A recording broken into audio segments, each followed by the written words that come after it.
मैं आपके road shows cover कर रहा था, हर जगह कह रहे थे कि अगर बीजेपी तीसरी बार सत्ता में आ गई, ओबीसी आरक्षण खत्म कर देंगे, एससी एसटी के लिए आरक्षण खत्म कर देंगे।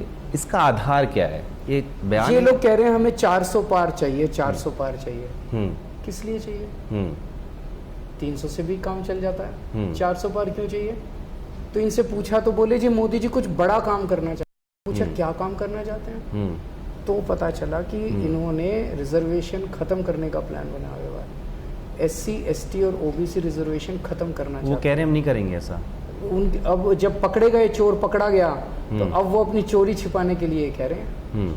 इसकी शुरुआत पिछले चुनाव के पहले हो गई थी, जब इन्होंने ईडब्ल्यूएस के जरिए रिजर्वेशन शुरू किया था।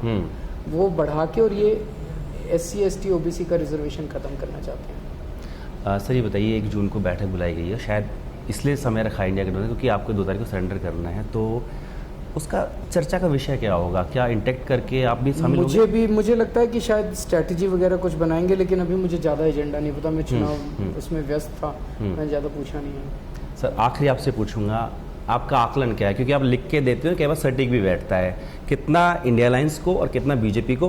पेन आपके पास है, पेपर मैं आपको दे रहा हूँ। मैं अभी उसके पहले बताना चाह रहा हूँ जी। मैं पूरे देश भर में घूमा हूँ जी।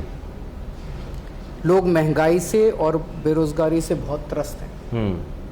घर का खर्चा नहीं चल रहा, हर चीज़ के दाम बढ़ गए और घर में बच्चे बेरोजगार बैठे हैं। लोग अपने प्रधानमंत्री की तरफ उम्मीद से देखते हैं कि प्रधानमंत्री हमें समाधान देंगे जी। लेकिन जब लोग टीवी खोलते हैं तो प्रधानमंत्री जी गाली देते हुए मिलते हैं।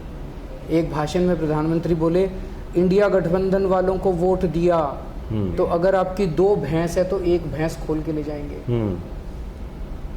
ये क्या है? कहाँ से आया? टोंटे की बात भी। एक भाषण में कहते हैं अगर इंडिया गठबंधन वालों को वोट दिया तो ये तुम्हारे घर की टूटी खोल के ले जाएंगे। एक भाषण में कहते हैं कि अगर इंडिया गठबंधन वालों को वोट दिया तो ये तुम्हारे मंगलसूत्र छीन के ले जाएंगे। बॉम्बे जाके कहते हैं कि शरद पवार भटकती आत्मा है, उद्धव ठाकरे अपने पिताजी की नकली संतान है।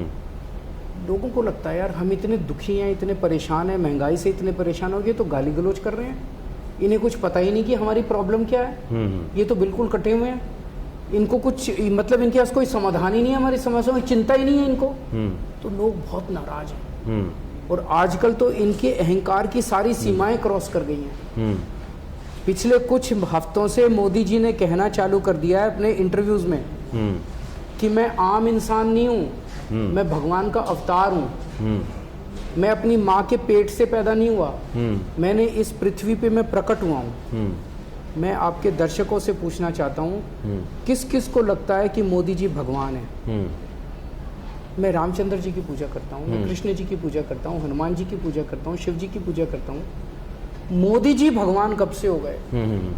और मैं आरएसएस से पूछना चाहता हूँ, आरएसएस जवाब दे कि क्या आरएसएस भी मोदी जी को भगवान मानता है? इसको देख के जनता में बहुत गुस्सा है और जनता इस बार इनको मजा चखाएगी। तो मैं बताइए समझ, इनकी 200 से कम सीट आएंगी बीजेपी की जी, और इंडिया गठबंधन की 300 क्रॉस करेगी।